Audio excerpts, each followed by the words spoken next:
there's enabling legislation that created the RPCs, and as part of the legislation, we're mandated to update our regional plan from time to time. So that's what we're doing. That's what this process is all about, is updating our regional plan. We're going to be updating the analysis, goals and objectives, and the implementation section of our regional plan. I believe that'll really help us to identify issues and mobilize resources in the region to address some of the things that we identified. Today there's going to be 5 presentations on different natural resource aspects, and then we're going to break into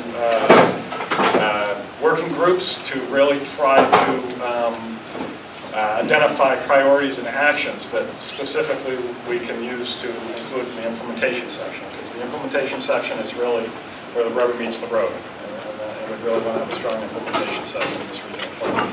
So with that, I'd like to turn it over to Dari, who helped to organize this, or led organizing this event, and we'll go from there. Thank you.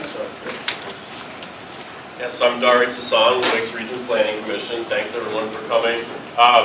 We've got, as Jeff mentioned, 5 different topics with 7+ presenters. So it's going to be a very quick morning, and then, as Jeff mentioned, we'll move into those afternoon sessions. One thing, in preparation for the afternoon sessions, we have these little pieces of paper at the sign-in desk. We're trying to make sure that we tailor the sessions to the interests of the group, so that you're able to focus on the issues that you want to focus on. So if you could fill that out, and Dave's got a box back there, deposit those in the box. Sometime before lunch concludes, we'll take a look at those and set up the work groups so that they can focus on topics that you're interested in. Bathrooms, probably the easiest way to go is out that door, down the hall to your right. Other than that, we'll be having lunch in the room next door at around noon. There's sandwiches, cookies, drinks. There's room to sit in there for most folks. I don't know if everyone can get in there, so feel free to come stay in here and talk as well. Other than that, I guess we'll jump right in. Again, I'm going to be on the presenters to keep to the schedule, so please forgive me for being a taskmaster.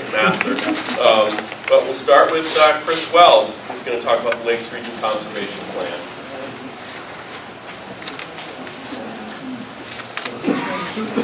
Yeah.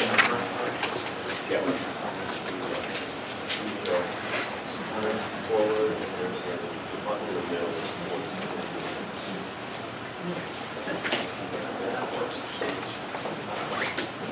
Great. Good morning, everybody. Actually, real quick, hey, Dari, do me a favor, because I know I've got a half-hour slot. This could go, I could go along in this, so I hit about 10 minutes out. Sure. Let me know. Anyway, sorry. Good morning. My name is Chris Wells. I am Senior Director of Policy at the Forest Society, Society for the Protection of New Hampshire Forests. See a few familiar faces, a lot of new ones, which is a great thing. I've actually done this presentation at least a couple of times in the last year now, so for those of you who have seen it, bear with me. I hope for the rest of you it'll be something new and interesting. I'm going to have to go pretty quick because I don't have a lot of time. It's a little bit wonky, it's a little bit technical, but forgive me, bear with me on that, and hopefully we can have some room at the time of the end for some quick questions and answers. So very quickly, I am here. I'm sorry. Can you speak a little louder? Oh, sure, I'll try. For the old people in the back row. Yes, sir, do my best. Okay, so I am here to talk about the Lakes Region Strategic Conservation Plan. This is a project that the Forest Society led now. It's actually almost 3 years ago that we got going on it and really finished it up in late 2010. So it's been around for a couple of years. We've been out talking about it for the last couple of years. It's another opportunity to do so. This is a strategic plan for land conservation on a voluntary basis in the Lakes region. That's what it is. And I'm going to get into the mechanics of it mostly after this. But it was a project that we did together with a bunch of partners, including Lakes Regional Planning Commission. But it was really us and other private land conservation organizations, including TNC, and then some local groups like Swan Lakes Conservation Society, Lakes Region Conservation Trust, and also New Hampshire Fish and Game, for reasons that you'll see in a couple of minutes in terms of some of the data that we use to build this plan. So that's who worked on it.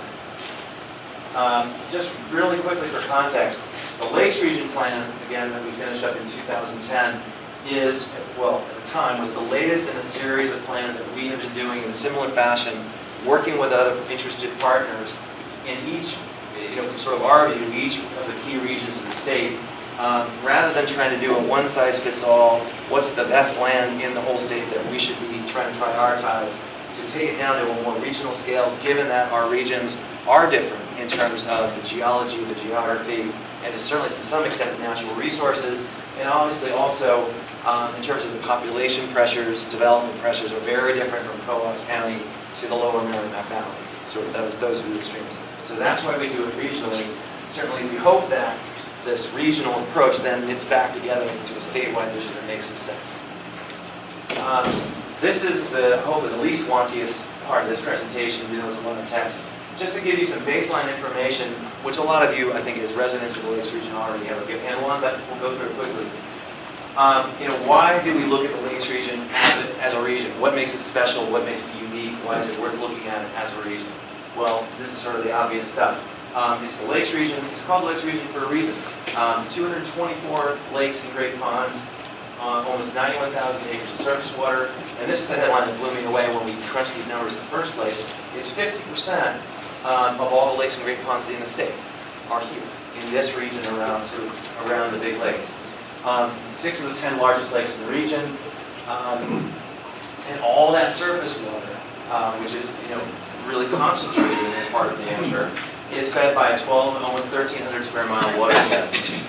That really is what's happening on the land is determining the quality of all that surface water. And as a lot of you obviously know, especially longtime residents, the Lakes region, while it is still, we're still in New Hampshire, it's still a pretty rural place, has grown a lot in the last few decades. From a very low population base to a much larger one, and very rapid growth in terms of percentage change, sort of decade after decade after decade. And that's been true for a long time. So what were the goals of this planning process that we did back in 2010? It was to develop a shared vision, so not just the Forest Society saying, well, this is what we think is important and everybody go do this, but to work with other stakeholders who had a similar mission of what can we do with land conservation in the Lakes region. So work together on a shared vision that would then result in usable tools, basically, for doing voluntary land conservation, maps and statistical information that everybody can use, including us, to go out and do that work. And again, I wanted to stop quickly, and I've said voluntary at least 2 or 3 times already, I'll say one more time. Again, what the Forest Society does, and other land trusts do, am I still too soft? Yeah. All right, sorry guys. Hello, is that working? Okay. All right, I'll keep going. The voluntary involuntary land conservation is, we are working, and other land trusts are working on a, we sort of the wonky term is willing seller, willing donor basis. That is, we are one party in a negotiation, a transaction with a landowner who is interested in working with us to do something with their property, whether it's basically get rid of it entirely in fee, give it to us, sell it to us, whatever, or do an easement where they held the land but we would hold development rights, or anything, almost anything in between. But so that's what I mean by voluntary. This is not taking people's property or regulating people's property. This is essentially free market real estate transactions between willing parties. So, and we are trying to plan for how we prioritize which lands we go and talk to those landowners and say, we're interested if you want, in short version.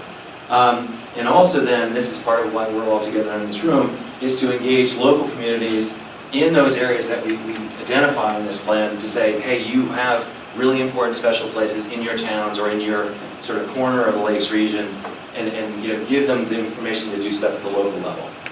I'm going to have to kind of clip through this stuff. This is the process stuff now. So the planning process that we ran through really started with, before we got into the weeds or the detail, what was the big picture that we were trying to get at with this plan? Because you can do a conservation plan for all kinds of different reasons. They can be all about wildlife. I mean, Fish and Game has done that very well. It can be all about recreation, whatever. In this case, the groups that we pulled together on this project worked collaboratively with. We had a whole conversation about, well, what is it that is unique to the Lakes region that we would want to kind of organize ourselves around. And after a lot of discussion, and in the end it probably isn't too surprising, What we said was this plan needs to be driven first and foremost by water quality, because there is such a concentration of surface water in the Lakes region. It's the Lakes region. So let's be looking, at least as a first cut filter, what can we be doing with land conservation to be preserving the water quality you have now in the lakes and the Lakes region. That's the simple version. All right, so a little bit about what do we mean by the Lakes region? What do we study? This is the study area that we picked. It was broken out by municipal boundary, but it's also pretty well overlaid with the watersheds that are relevant to the area, so it's largely overlapping with that. And actually that last little line that I just clicked, the green one, is the Lakes Region Planning Commission outline, so it also overlaps well with your RPC. This is some of the partner groups. This is Lakes Region Conservation Trust, so you can see they cover a lot of the region. And then here are some others. Off into the west in the pink, you've got Newfound Lake Regional Association. They were one of the partners on the plan. Up in the northern east, you've got the Green Mountain Conservation Group, and then Lakes Region Conservation Trust is sort of the big area in the middle. So again, just to give you a sense of why these specific groups were involved, because this is where they're working. And this is where I'm going to speed up even more. So here in a few slides are the natural resources that we looked at in sort of a summary form. Quickly, we look at the forested land base, what we call, quote, high-quality stream watersheds. I'll try to explain that a little bit more in a minute. Aquifers, which obviously are underground water that we mostly think about being able to tap for drinking water supplies. Wetlands, riparian corridors, i.e. rivers and streams. Steep slopes, highly erodible soils, and wildlife habitat. Those are sort of summaries. There was more detail than that, but those are the big ones. So forest land. This is actually interesting, just because this gives you a sense of just how forested this region still is overall. This is essentially a map of total forest cover, so still heavily forested. I think probably that the land cover is got to be at least north of 80%, and it's probably closer to 90% in terms of just literal forest cover on the landscape. The thing that we use when we start trying to say, well, okay, that's great, but how do you prioritize it? We've got so much forest cover, is to look at where are those larger, what we call, quote, unfragmented forests. And what we mean, it's sort of simple, is really big areas of forest that have not been bisected and broken up by essentially, we mostly mean by roads and developed uses. So, this is the pointer, right? Oh, what did I just do? There we go, sorry. So, like these dark patches here, these are forest blocks, again, unfragmented by those developed uses, in excess of 20,000 acres. So you can see, there are a number of them. The biggest one is the Ospies. Here's the Belknaps, just down the way from here. And then others off in the west, up around Newfound. So again, one of the things that makes the Lakes region unique, and also the western part of New Hampshire is very similar to this, is you've got these big unbroken forests that are in the 10,000, 20,000 acre class, still, a bunch of them, and then, smaller forests, hold on, sorry, smaller forests in that sort of 1,000 to 5,000 acre that's still interconnecting them. So that's something to kind of hold in your mind as we go through all these maps. High quality watersheds. Again, I can't really get into the science of it too much, but this was based on modeling done by USGS, United States Geological Survey, some years ago now, where they actually went and did this super fine scale watershed mapping down to essentially the highest or lowest order stream, the smallest stream level.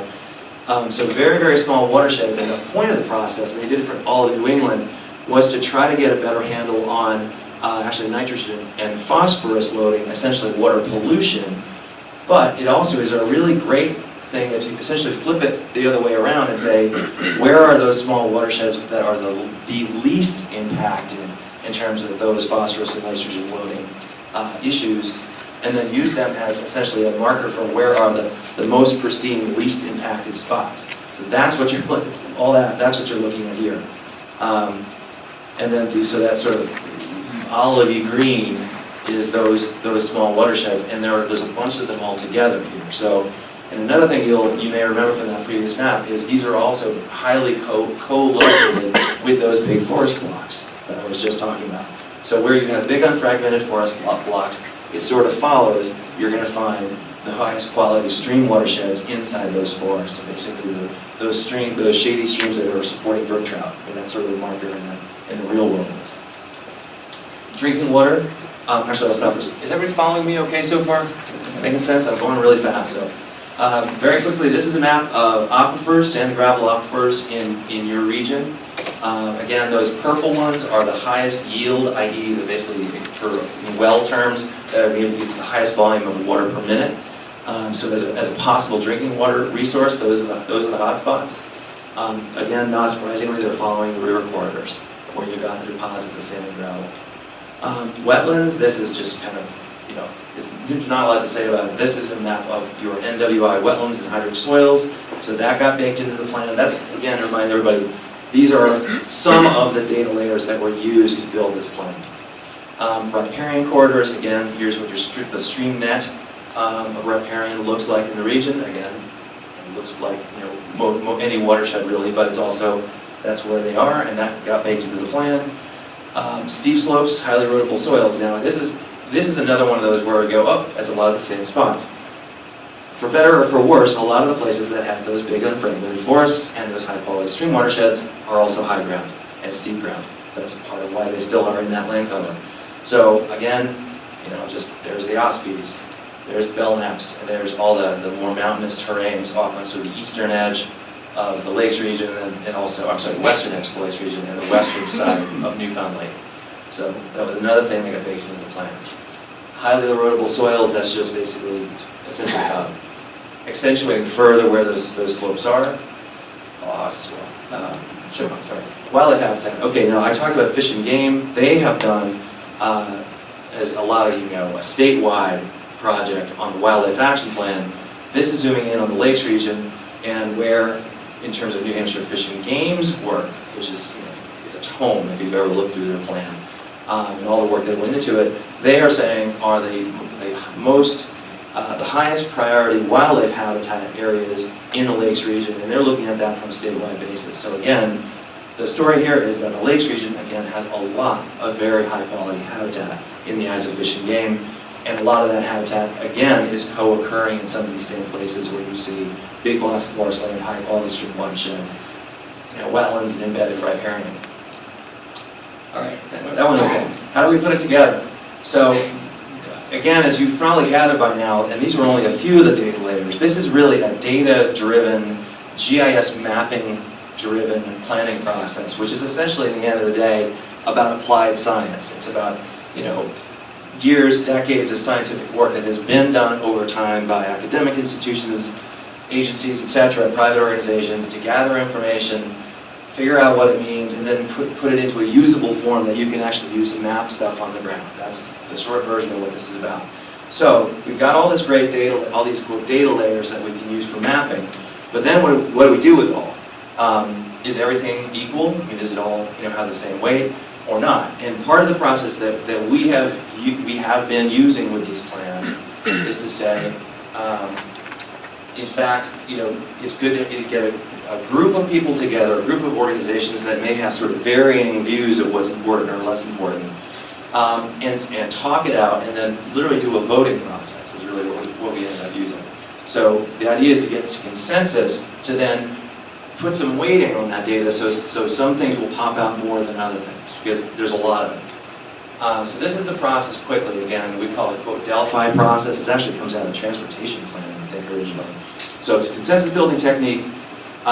We basically, as a group, discuss what is the list of all the possible data layers and natural resources information we could use, agree on what that list of stuff is going to be together, and then literally go through a numerical voting process where all the different organizations, and it's not multiple people for each, it's each organization that's a part of the plan, gets 100 points to then apply to those layers that then will ultimately be fed into the computer to make maps.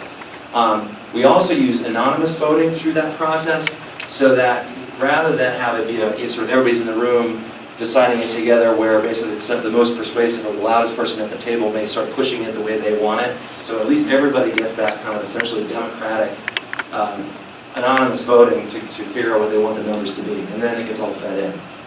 All right, and just quickly, this is going to be hard for everybody to see, but just to give you a sense of all the layers that went into this thing and then how they ranked out.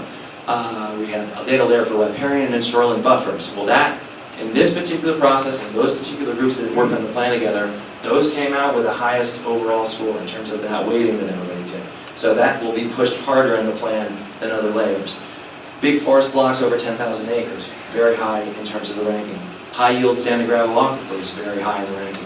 Wetlands and high rich soils, going down the list into still large but not as large forest blocks, steep slopes, habitat. The habitat stuff starts popping up here towards the top of the stack. And then you look, and this isn't necessarily right or wrong, but it's just an interesting thing. Some of the things that didn't rank as high, some of those smaller blocks, this is, I always find a little odd, that people didn't put a lot of weight on wellhead protection areas. We're figuring that was the group process, that's where we came out. So this is the stack of data that then got fed, weighted into the computer to come up with the first set of maps. How am I doing on time? You've 14 minutes. All right, we're doing okay. We're getting through the wonkiest part of it. All right, so co-occurrence method. So all that data that we argued out, we agreed on what it was going to be, we weighted it all, gets fed into the GIS, and then you end up creating this first cut of maps that are a co-occurrence map. And what all that means is all those things that I talked about, all those different data layers, get literally layered on top of each other visually on the map. And all the scores have been tweaked by that weighting that we do. So then you end up with essentially an overlay map that says all those different data points on top of each other on the ground on a particular acre of land. That's really what it means. So here's the first cut of what that co-occurrence, all those different data factors layered on top of each other came up with in terms. And so on this map, darker means there's more of those different values on top of each other in those particular acres than another one. So the darker, the more co-occurrence of those different values. And this is actually just sort of literally almost like doing a photo negative image of it, just to help some of these things pop out a little bit more. So again, this areas like that are darker. There's more co-occurrence of different natural resources. It's hard to kind of get this on the scale, but again, a lot of these same places that we've been talking about in some of the earlier maps. Then the next step, and really the last step in terms of getting to a final product, is to then go back and look at sort of really what's on the ground in terms of some of these quote fragmenting features, like where are the roads really, make sure that those are correct. So you start with that co-occurrence mapping that we just looked at. Then again, as I just said, you build on quote physical components to develop sort of final core priority areas, looking at things like the real edges of forest blocks, again, the roads I just talked about. The edges of those small scale watersheds are another thing we use. And then sometimes we'll tweak the edges of the priority areas if we miss something that's really, really pops in the wildlife action plan. So just sort of tweaking the edges of some of the areas. And then also looking at where there are lands that buffer those core priority areas. And then get them all mapped. Now in this case too, one of the things that we discovered was in the co-occurrence map that these sort of big upland areas, basically the more mountainous, big forested watersheds were popping out on the maps, but stuff closer into the lakes really wasn't at all. And for a plan that was supposed to be for the lakes region to have really not speak to closer in properties at a finer scale didn't really work for the partners. So what we ultimately did, should I just skip through this stuff? It's just, hold on, where is it? All right, that's not what I want. Anyway. What we ended up doing was essentially, in planning terms, created you could almost say an overlay district, where we took a similar approach, but scaled it down. So we said, smaller blocks will have more weight, and some of these other finer scale stuff will pop out more, so that for those areas, it's not exactly apples to apples with those big upland watersheds, but you'll at least get a sense of what prioritization looks like closer into the lakes. So it's hard to see again at this scale, but these areas right in closer are some of the stuff that ultimately were mapped in that shoreland area, and some of the islands and whatnot. So what you have is these bigger areas, again in the green, and the dark green you're seeing is existing conservation land, which is just a useful thing. So you have the White Mountain National Forest again. a lot of the land in the Ospies, the lands in the Belknaps, etc. Those green areas are those highest priority core areas that came out from all that work we did with the data, and then the smaller stuff on the lakes is that sort of overlay of more local scale, close into the lakes priority areas. Okay, again, there's the core areas, and there's a lot of it. I mean, this again is what we're saying is the top tier, highest value per acre in terms of all the different conservation values in a particular place. And there's a lot of it in the lakes region.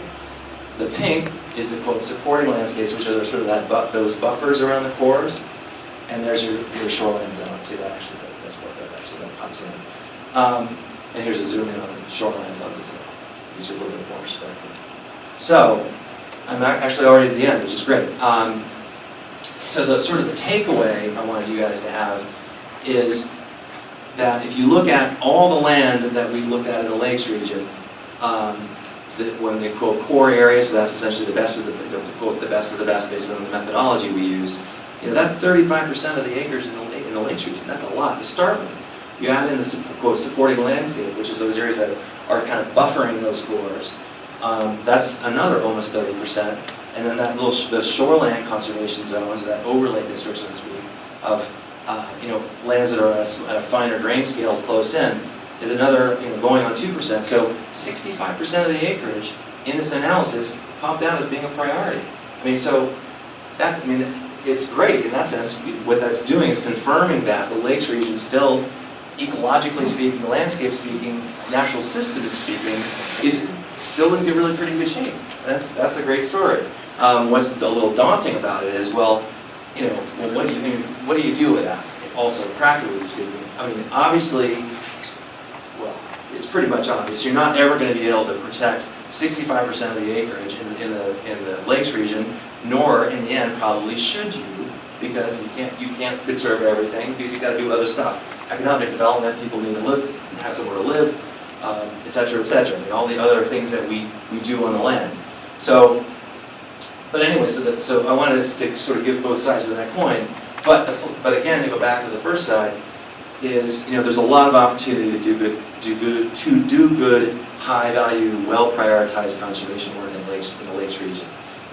The other thing to just note is, as of right now, about 24% roughly of all that priority land is already in conservation. So to the extent that you want to be conserving property in these areas, you've already got a good start. So that's also good news. That may be the end. Let's see. Oh, actually, I just threw this one in too. This is just a zoom in on sort of the immediate area we're in. So here's Marion, it's right here. And this helps, I think, give a little bit more of a fine grain. So in this plan, for instance, here's the Belknap Range. The Forest Society is in the middle of a big project right down the Belknaps right now with Lakes Region Conservation Trust. So you've got an area that got mapped out as being one of these sort of tier 1 core focus areas right in the heart of the Belknaps, with this big area of buffering supporting landscape around it, as a for instance. And then here are some of those priority areas in those smaller, finer grained shoreline areas, just to give you a better visualization. And then the other big thing to note too is all this land in that kind of taupey gray color, that's land that didn't plant. So that's the land that isn't in that big 65%, which is already more developed areas and/or areas that are just have a different mix of natural resources on them, even if they aren't developed, but they didn't pop up in the plan. That's it. All right, so that's your wonky presentation. Thank you for listening, and we do have some time for some questions. So, sir. Go back 2 or 3 slides, the 65%. Oh, sure, yeah. Yeah, that one? Yep. Is the 24%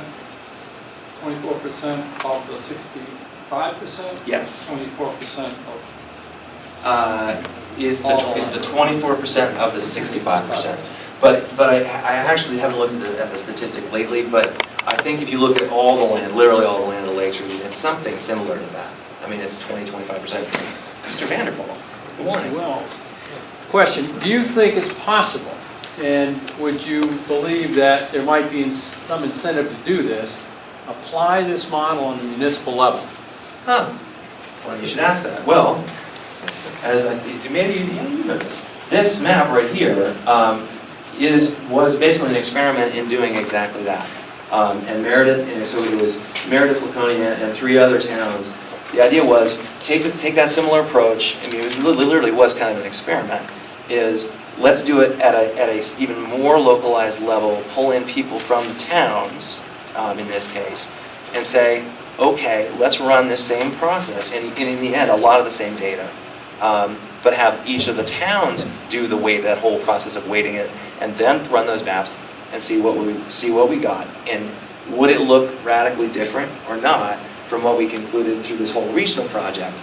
And some of you in the room were just finished working through that wonky process with us. And I think there were definitely some differences, sort of at the margins, but what I personally found encouraging was there was also a lot of overlap. I mean, we weren't coming to radically different conclusions working at that more localized scale with more essentially locally driven input rather than the folks that were working at the regional level. So we've tried it and it worked pretty well. And again, for those of you in the room who did go through it, thank you again, because it's sort of labor intensive and you got to stick with it, and it's number crunching and charts and stuff. But at the other end, you get something that's pretty transparent. I mean, you know what data is in there, you know the process that was used to come to a conclusion about how it was going to be applied, and then you have the result. And then do with it what you're going to do with it. Sir? Chris, can you cite 1 or 2 examples of local efforts where they've been successful in acquiring conservation? Could be the Belknap Range or some other areas?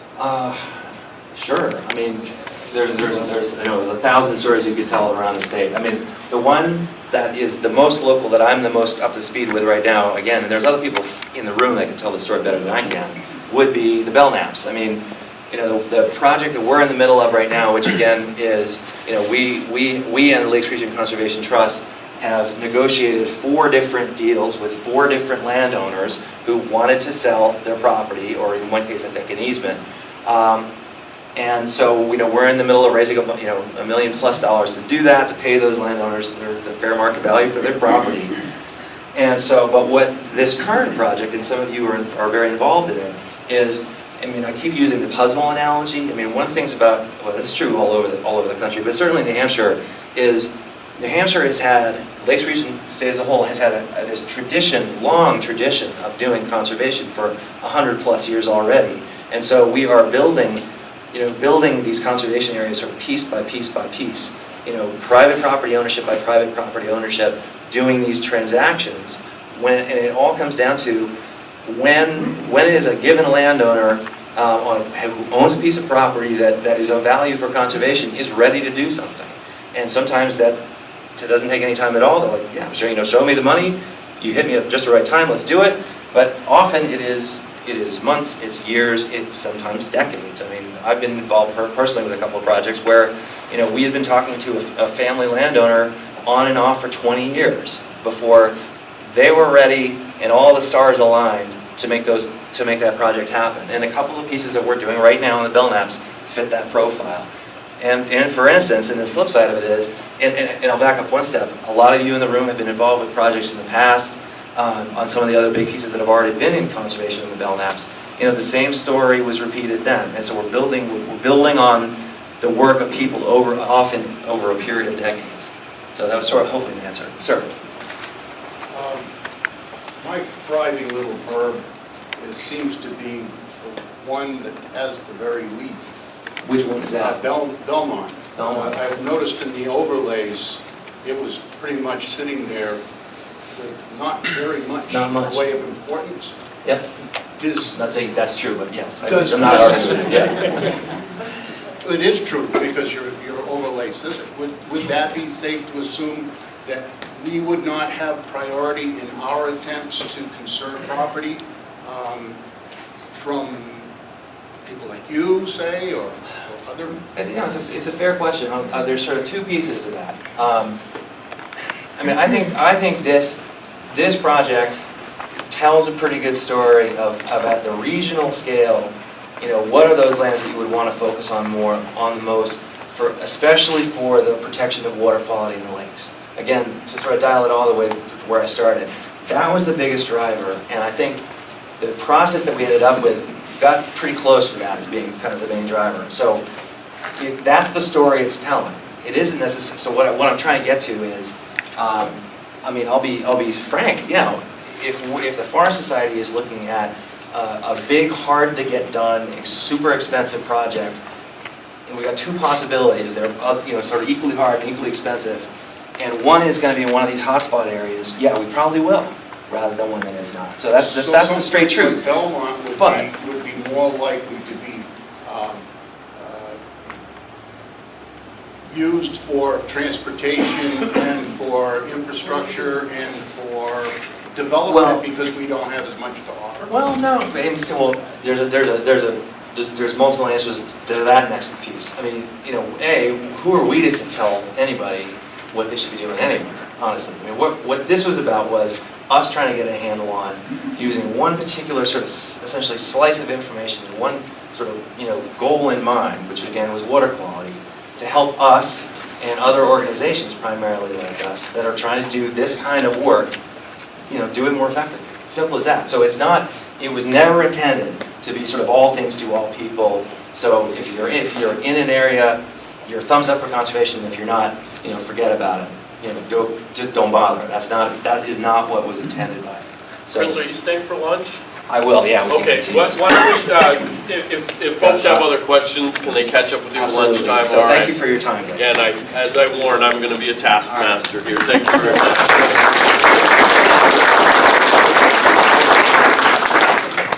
Okay, our next presentation is on agriculture and forestry in the Lakes region. And to present on that topic, we have Lisa Moore from the Belknap County Conservation District and Eric Johnson from the New Hampshire Timberland Owners Association. It's because Oh, of the okay, microphone. yeah. So here's, thank you, Jeff. The microphone, I'll put it somewhere, hopefully where this, are you going to use it? No, I think I'll try without it. Okay, Just great. set this up for me because I'm not very skilled at it. Okay. Thank you. So thank you all for coming today. I appreciate that. We're going to start with the vegetable, myself, and then end with dessert, which is going to be Eric. So it's just a minute here. We're going to talk about agriculture in the Lakes region, and there is actually quite a bit of it. You may want to give me a little button on push it to. We might have to light. Sorry about that. So what is agriculture? Definition given by the dictionary is that science or practice of raising livestock or vegetation. New Hampshire has an RSA that gives you a definition. And again, talks about livestock, but includes timber in it, and crops ranging from vegetables, fruits, hays, and seeds, and storage and transportation. Who's practicing, and this is going to be my opinion. So there are some large commercial operations, and in the statewide, they say there's about 65 of them, over 500,000 in gross sales. Usually involves intensive management. So you have covered feeding operations for your livestock, which is the one example here. And then here is in Loudon, that's the horticultural nursery, greenhouse nurseries. Cool. Yes. Then you go to family farms. Predominantly what we have for agriculture, limited operation or a hobby farm. Most of the 4,000 farms are small, part-time. That's New Hampshire Department of Ag Markets and Foods. And one of the things that we're always looking at is agricultural land conversion. When these homes go on the market or the family is getting older and they may want some additional income, dividing that up. And of course, that's a perfectly reasonable thing to do. However, it often goes into a non-agricultural purpose. And really, once you start developing that land for subdivisions and all that, it's not going to go back into agriculture. There are non-commercial activities where I think of environmental education centers, home gardens, and schools. And schools are getting more and more involved in having school gardens and kind of introducing kids at least to the concepts. The trends that I feel we'll be looking at here in the Lakes region, the small farms, the women-owned and operated farms. You'll see a statistic on that. Diversified inventory and seasonal extension, marketing, buy local, eat local, networking, and science-based operation methods. trend continues, the small farms, small acreage farms growing for commercial operations. This, I don't know if you recognize this, this is what the Thursday Farmers Market in Laconia. And this tent is example of a co-op. Now these are 5 farms, I believe all, I'm not sure about Twillingate, but they're all women-owned. So, and they're selling, they're cooperating to sell. Up in the North Country, I know we're not, this is the Lakes region, but I just wanted to point this out. And here you have Mountain View Grand, and they also buy from a cooperative. 96% of New Hampshire farms are classified as small farms by the Department of Agriculture. New Hampshire leads the nation in women-owned farms. We're also seeing a lot of the refugee farmer population starting to grow, and very successfully. Manchester, they've got a nice commercial operation going there. And I think we'll see that too. I think Laconia, at one time I heard Laconia was 3rd in the state for refugee populations. Diversified inventory and seasonal extension, seasonal high tunnels. This is something that the USDA, the Farm Bill, is providing cost share money on, and now they initially started as kind of a very kind of rigid, you couldn't have electricity, you couldn't do this, you couldn't do that, and then they said, well, maybe you can, and now they've actually even doubled the amount of square footage you can have in them. So that's a very positive initiative, and many people have taken advantage of it, and they're still pushing it. Aquaponics, there's a gentleman in Alton, I think, was doing aquaponics, and I threw that in there. But seed saving and heritage crops, as a matter of fact, if you're interested in that, for New Hampshire and Shaker Village are partnering on February 22nd. They're having a workshop on that. But you're seeing more and more of that as people either are looking at their food supply and security for either health reasons or they just not going to buy what the big companies are telling them they need to buy. Diversity is again continuing what we're seeing in the Lakes region. These are all examples. Dairy goats, alpaca, fiber animals, that includes rabbits and llamas, and your bison. Again, because lean meats, oftentimes these animals can withstand our climates better than the more traditional animals, and they'll less impact on the environment on your farm. You'll see, as far as marketing goes, there's the new Lakes Region Food Guide put out by Cooperative Extension, which is out on the table here. That's for Carroll County and Belknap County. We're seeing more and more of that. Advertising, New Hampshire owned made, you know about that. It's been around a while. They have actual retail stores. And farms are becoming destinations for agritourism. That term's been around a lot, but I'm seeing it more on a more consistent basis. You have Beans and Greens in Guilford. You have Heritage Farm in Samberton. Picnic Rock Farm up here has occasional events that they have the tractor pull where they're inviting the public. So that trend is continuing and growing, I believe. Community-supported agriculture, your CSAs, that's also growing, and they're taking many different forms. There are CSAs where you pay a chunk of money up front to the farmer in the spring, and it gives them the capital to get the crops going, and then you get a share of that. And that's the risk, because if it's a bad season, you don't get as many vegetables through the CSA as you would have if it was a great season. But then they also have the model where you work for your food. Not as popular, but that model, and others are different hybrids of that. Here I put this because the food pantries. I know we've all been hearing about how the food bank is under duress, and it's very, very sad. Food security is a huge issue. And we're talking about homelessness. We don't recognize the homelessness we have, but we have a significant homeless, well, I say significant. From when I was growing up here, it's changed. But what we're seeing, food pantries quite often where it's all canned. It was all, because they wanted to keep it on the shelves, it was processed.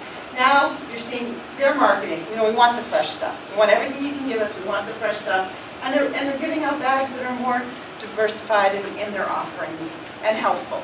One thing, just a quick anecdote, because Dari said I could add these types of things. I've been working with a program called New Hampshire Gleans, and we've been giving things to the Vineyard Church. We're hoping to expand it this coming year, but it's through New Hampshire Farms School. We didn't start it, but we were giving them fresh vegetables, and I attended a meeting, and she said, well, we're giving out the recipes, and we're giving out all these things, and and this is the woman at Vineyard Church, she said, but people are telling me they don't have the pots to replicate the recipes. So now they've had to go the step of having a kitchen utensils swap, just so people can produce the food. So,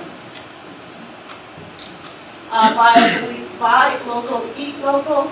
And what I'm saying, we've heard that, and we have the farmers markets, and we have these different avenues, but we're starting to see the large corporate chains, getting on board with that. And some of you have seen the close to home signs at Hannaford's. It's still difficult for a small farm to get into a large retail store because they have the retail store has the worry of supply. If I contract with you, are you going to be able to get that to me? And that's and again, for the farmer, the transportation is an issue. With the networking, this is really exciting, I think. The grassroots, Barnstead Farmers and Gardeners Network. They're on Facebook. I think I have a page. Very, very, very active group on Facebook. Always cranking out information. They work well together, and they fill a niche. There's the statewide, the Small and Beginner Farmers of New Hampshire. They help people who want to farm and just don't know how to get through the process. Who do I talk to at the state? What do I do with this? How do I fill out this form? That's what the Small and Beginner Farmers Network was started for and still continues to do. And they are now working closely with NOFA New Hampshire, Northeast Organic Farmers Association, for programming and getting more information out there. Lakes Region Food Network, Karen Barker is the mover and shaker on that, and you may know Karen from the Lakes Region, the Laconia Village Bakery. She's there, but that is, it really doesn't want to be its own like 501c3 or nonprofit. It's there for people to kind of pass through, come, stay, whatever is interesting you about. It's kind of a clearinghouse. It's still in the formation stages, but several of you may have been to some of their meetings, and they did produce a document, which I have a few of them out there. What's on your plate? It identifies 7 key areas that we feel, things like that are influencing foods and the ability to have food security and access to food, things like system change and energy. Local Food Plymouth had a nice model. Whoops, I'm sorry. Confused myself. Local Foods Plymouth, they have, I think it's 5 farms that it's all online. It's a farmer's market online. I'm just going to keep going. The science-based operation methods. I don't know if any of you are familiar with this. The Soils Health Initiative, Cornell Soils Health. What they're doing is they're focusing on, you can see the Venn diagram there, they're focusing on the central part there where you have an overlap of the physical, chemical, and biological health of the soil is all working together. And it's scientific-based, data-based, and you go out and a lot of testing, and a farmer will get a report based on that testing, and we have people to help interpret that report. Carbon sequestration and cover cropping, there's the Green Start. That's actually coming out of Dover, but we have a gentleman from Green Start, Dorian Cox, who's going to be coming talking to us in Belknap County about getting a soil initiative going here. The soil initiatives that have started in other counties based on this Green Start and cover cropping method have been Stratford County and Cheshire County, and they have equipment. They've actually purchased equipment, and it's a loan program to farmers, so that they don't have to buy this stuff. They can actually just lend it from the conservation district, and we put these practices into place. So just kind of brainstorming challenges, and I did run this by a couple of other people. The challenges we think are regulatory, non-ag friendly local ordinances, rising resource costs, loss of farmland, again, that we're talking about the small farms when they subdivide for whatever reason. Food Safety and Modernization Act, I'm not going to get into that really because I think there are others in the state that could speak more effectively to it, but essentially, and my understanding is it's legislation that's being pushed by large agricultural concerns in other parts of the nation that should these rules go through would heavily impact how small farms will be able to operate, if at all. The aging farmer population, I want to say the average age of a farmer in New Hampshire is 59 89 years old. And financing for young aspiring farmers. They can't afford to buy the farmland. So how does that work for them? Oops. And meeting the challenges, networking, bulk buying and collaborations, lobbying, land leasing, and just becoming involved. You know, I don't have a farm, but I attend a lot of meetings, not just because I'm kind of work in agriculture, but because I live in Laconia, and I don't happen to live in a zone where I could have chickens, but if I wanted to have chickens, now Laconia says I can't. You know, I mean, the ordinances, so just kind of becoming involved. And that's fine that Laconia made that decision. They felt that was right for them, but, you know, I'm glad I attended the meetings and was able to give my voice. So thank you.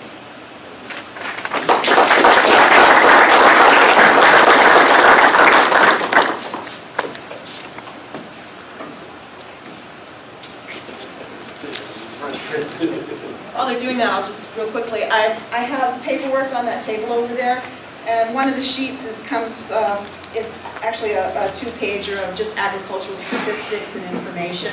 I didn't really want to give the big facts and figures in my presentation, but there's a lot over there. Excellent. Good morning. My name is Eric Johnson, and I'm the program director with the Timberland Owners Association. Thank you to Lisa for allowing me to speak a little bit about TOA and the forest products industry in New Hampshire.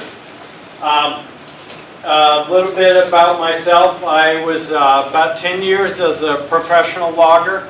I'm a maple syrup producer in Andover. I also was a member of the Andover Planning Board, including 5 years. A bulk of that 5 years was ushering through our master planning process update, and a couple esteemed Andover members here that were part of that process, and thank you for that. Last 5 years as a program director for TOA, and TOA is a statewide organization, probably not as familiar to folks as the Forest Society, which is actually our landlord. We lease office space from them. Chris is my upstairs neighbor in the office in Concord. So we're about 1,400 members, landowners, sawmills, wood energy, loggers, collectively manage about 1 million acres of New Hampshire forest. So pretty good chunk. I think there's about a little over 5 million acres in New Hampshire. So 1/5 of the land base has a connection to TOA, including municipal forest.